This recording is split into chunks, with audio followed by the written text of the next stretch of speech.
Hermione Granger and the Philosopher's Stone. Chapter 12. Home for the Holidays.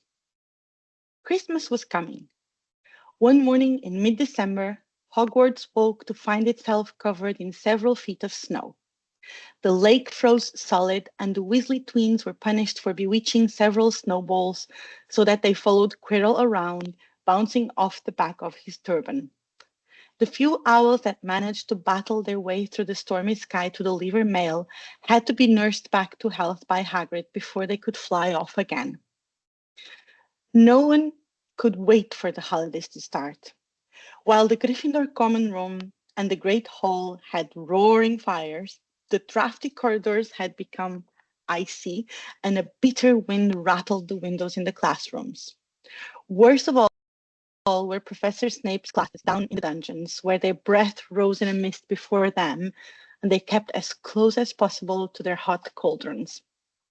"I do feel so sorry," said Draco Malfoy during one of their last potion classes before holidays, "for all those people who have to stay at Hogwarts for Christmas because they're not wanted at home." He was looking over at Harry as he spoke. Crabbe and Goyle chuckled. Harry, who was measuring out powdered spine of lionfish, ignored them. But Hermione was furious. She thought about slipping some essence of tentacula into Malfoy's cauldron when he wasn't looking, but figured Snape would somehow commend him for the error, even though it would make potion number 7 a highly toxic and dangerous potion. Professor McGonagall had come round the week before, making a list of students who would be staying for the holidays, and Harry had signed up at once. Ron and his brothers were staying too, because Mr. and Mrs. Weasley were going to Romania to visit Charlie, Ron's second oldest brother. Hermione, however, was going to go home. She was torn. She wanted to stay at Hogwarts desperately, but her parents seemed so eager for her to visit. The truth was, Hermione's letters home had dwindled considerably in both size and frequency. Now that she was so involved with Harry, Ron, Neville, and Parvati, she barely had time or need to write home as often. Complicating matters further was all of the extra research Hermione was doing to try and find out who exactly was Nicholas Flamel. Harry kept insisting that he recognized the name from somewhere, but Hermione was 100% certain he was not mentioned in any of their school books. When they left the dungeons at the end of potions, they found a large fir tree blocking the corridor ahead.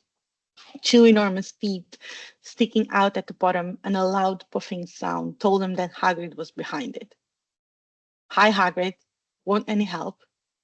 Ron asked, sticking his head through the branches. "Nah, I'm all right. Thanks, Ron." "Would you mind moving out of the way?" came Malfoy's cold drawl from behind them.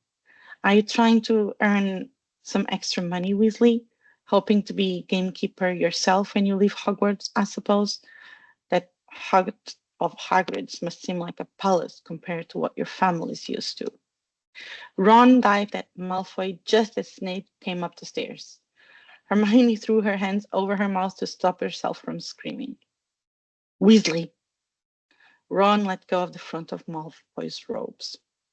"He was provoked, Professor Snape," said Hagrid, sticking his huge hairy face out from behind the tree. "Malfoy was insulting his family." "Be that as it may, fighting is against Hogwarts rules, Hagrid," said Snape silkily. 5 points from Gryffindor, Weasley, and be grateful it isn't more. Move along, all of you." Malfoy, Crabbe, and Goyle pushed roughly past the tree, scattering needles everywhere and smirking. "I'll get him," said Ron, grinding his teeth at Malfoy's back. "One of these days I'll get him." "I hate them both," said Harry. "Malfoy and Snape." "Come on, cheer up. It's nearly Christmas," said Hagrid. "Tell you what, come with me and see the Great Hall. Looks a treat." So the three of them followed Hagrid and his tree off to the Great Hall, where Professor McGonagall and Professor Flitwick were busy with the Christmas decorations. "Ah, Hagrid, the last tree. Put it in the far corner, would you?" The hall looked spectacular. Festoons of holly and mistletoe hung all around the walls, and no less than 12 towering Christmas trees stood around the room, some sparkling with tiny icicles, some glittering under hundreds of candles. How many days you got left till your holidays? Hagrid asked. Hermione thought Hagrid was absolutely endearing. She couldn't help but smile around him.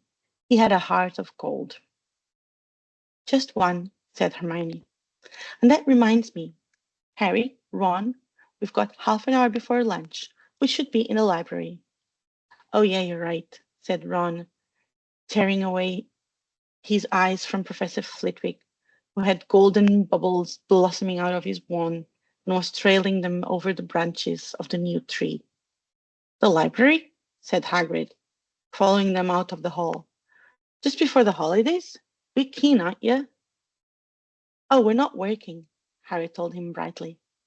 Ever since you mentioned Nicholas Flamel, we've been trying to find out who he is. You what? Hagrid looked shocked. Listen here, I told you, drop it. It's nothing to do with what's that dog's garden. We just want to know who Nicholas Flamel is, that's all, said Hermione. Unless you'd like to tell us and save us the trouble, Harry added. We must have been through hundreds of books already and we can't find him anywhere. Just give us a hint. I know I've read his name somewhere. I'm saying nothing, said Hagrid flatly. Just have to find out for ourselves then, said Ron, and they left Hagrid looking disgruntled and hurried off to the library. Hermione felt calmer just crossing the threshold. This was her place, her element.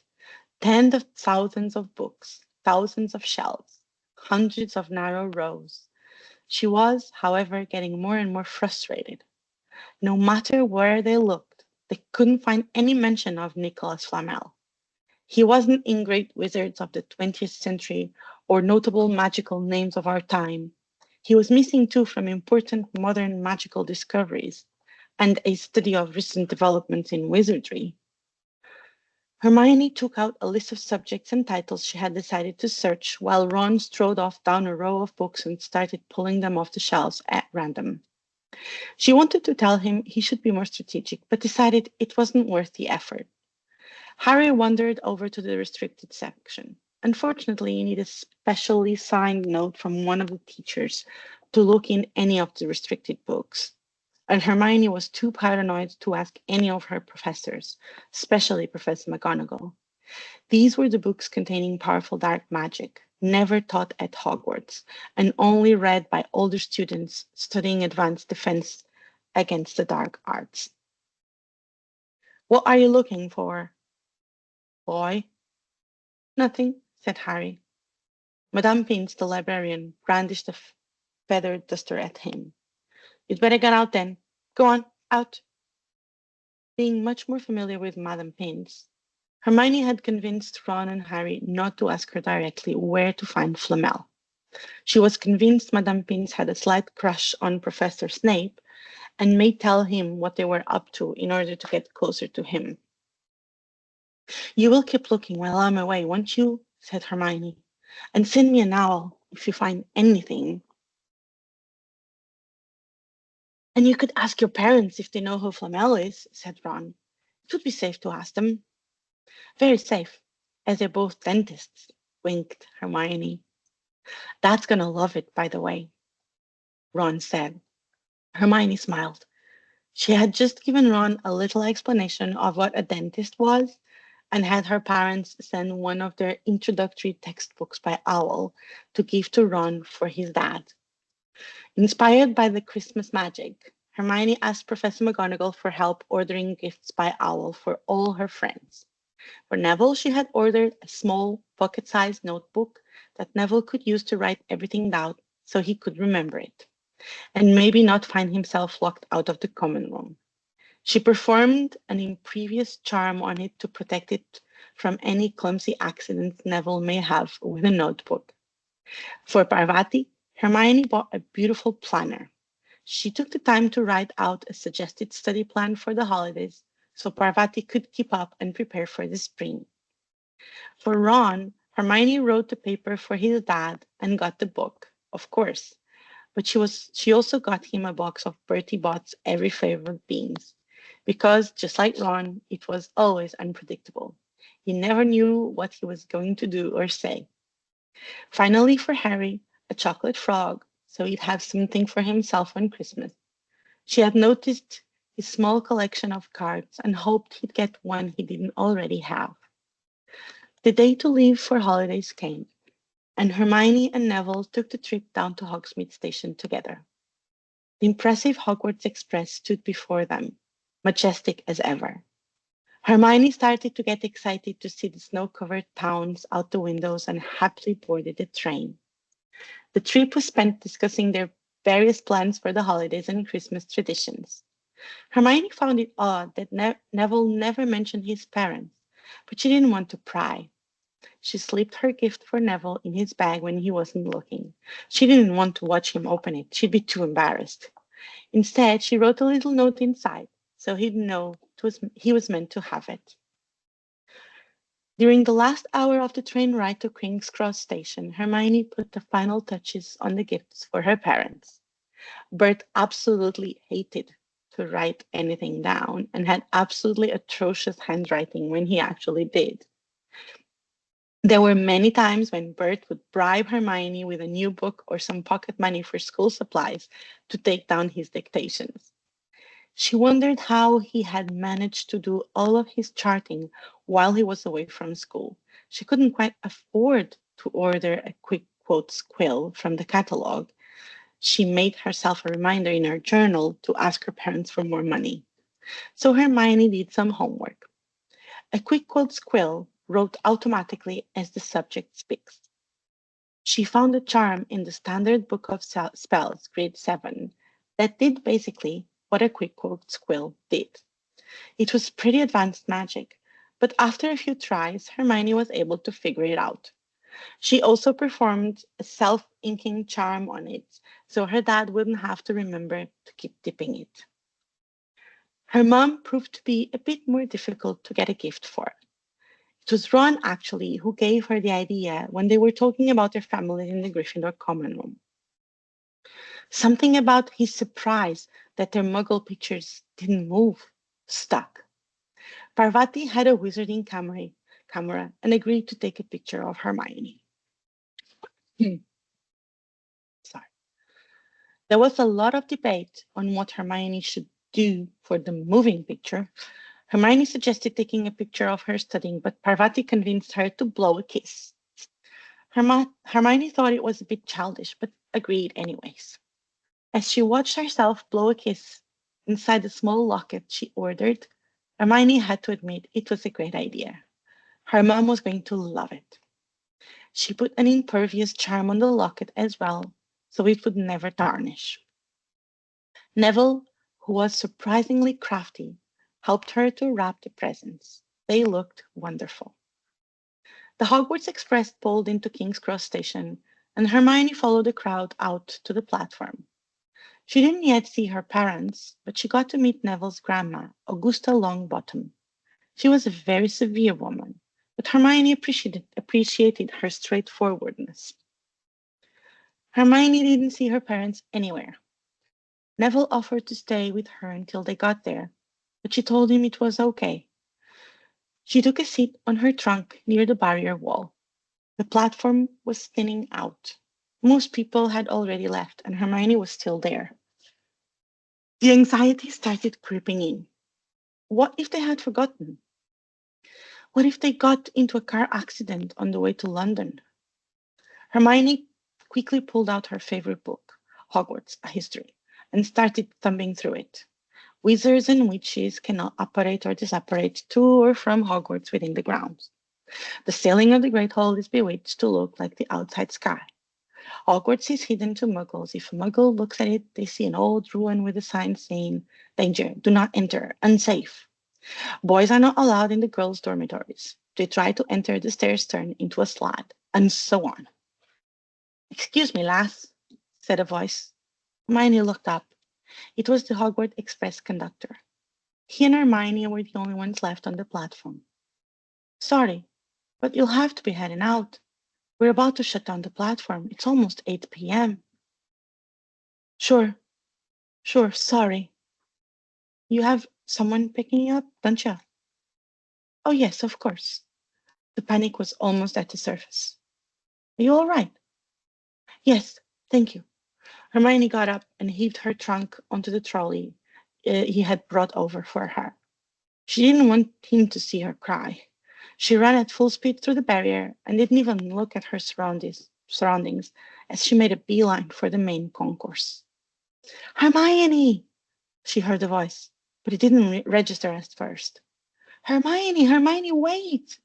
She turned round. Bert and Mary were jogging to catch up. She nearly tackled them with a huge hug. I thought you had forgotten, she sniffled. Oh, no, of course not, said Mary, smoothing down Hermione's hair. We've been here since nearly 10 o'clock in the morning, but couldn't get up the courage to go through the wall without you. Hermione let out a sigh of relief.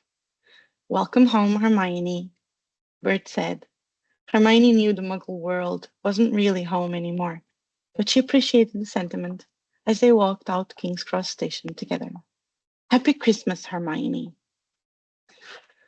The Grangers woke up on Christmas Day bright and early. They had spent the last few days catching up. Bert and Mary had closed their office to patients so they could spend more time with Hermione. She was so happy to see them, but was dreadfully bored. Hearing about their patients and daily life in Leavenham didn't even come close to even the most mundane incident at Hogwarts. Hermione had tried to discuss the break-in at Gringotts and the three-headed dog, but her parents just looked at her in horror. She figured it wasn't a good idea to worry them, so she stopped. She also asked them about Nicholas Flamel and was disappointed, yet not surprised to learn they had no idea who he was. She had plans to go to the library to visit anyways and would take a look there to see if she could find anything. After devouring some wonderful scones and treats, the Grangers sat down to open their presents. Without thinking, Hermione summoned her cup of tea she had forgotten at the table.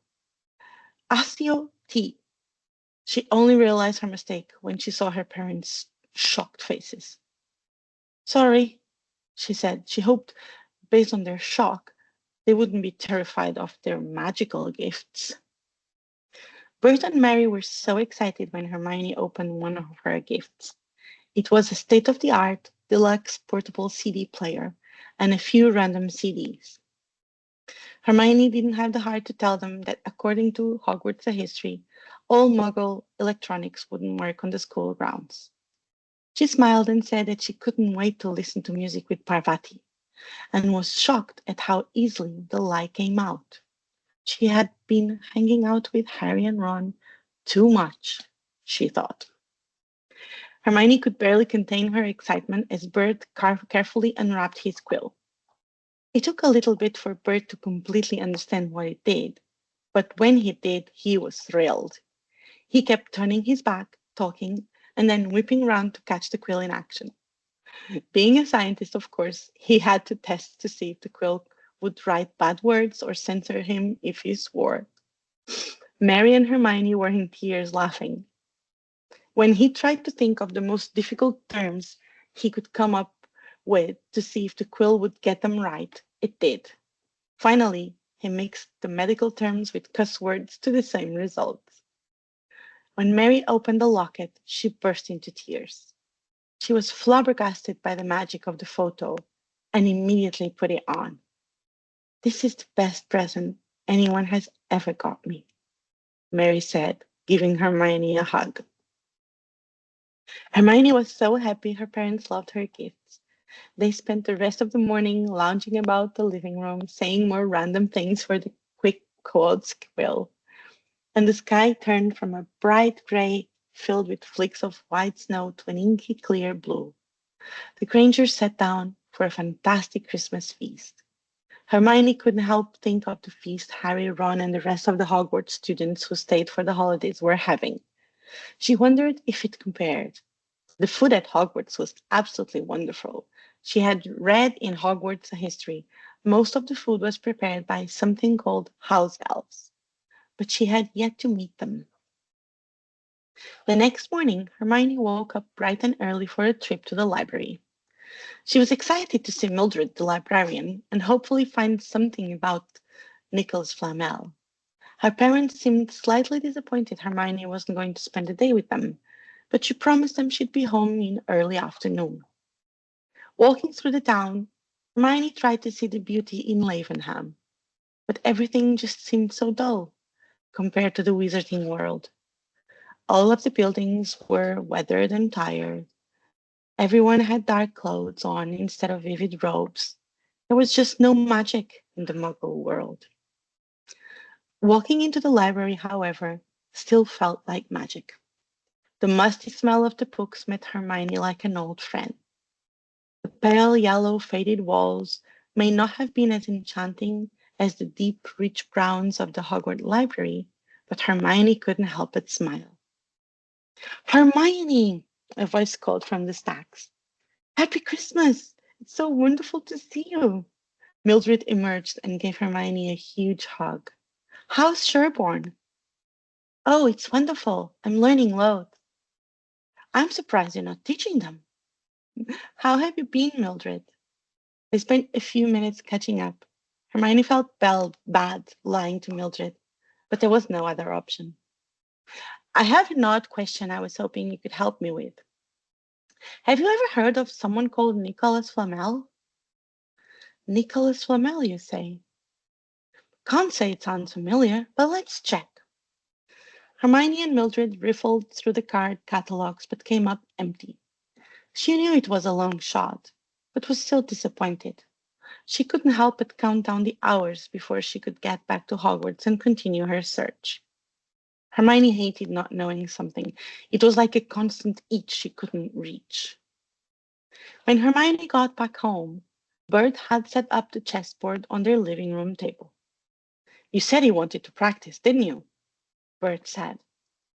Hermione and Ron had started to play wizard chess, similar enough to Muggle chess, in their off time or when they got too frustrated to search for Nicholas Flamel. Ron beat her every single time, and Hermione was furious. She was loads smarter than Ron. She should be beating him every single time. Yes, thank you, she said, and sat down for a game. Ron, Ron is positively brilliant at chess, but not at anything else. I need to be able to beat him. Well, your father was on the chess team in college, so you'll be learning from the best, Mary said, sitting down on the couch behind Hermione. You know, his chess skills were one of the things that made me fall in love with your dad. Mary had a wide grin on her face. Maybe you and Ron? You no, he's a proper git. I just want to prove I'm smarter than him at everything, especially chess. Mary and Bert shared a smile over Hermione's head. That's what Mary had said about Bert, too.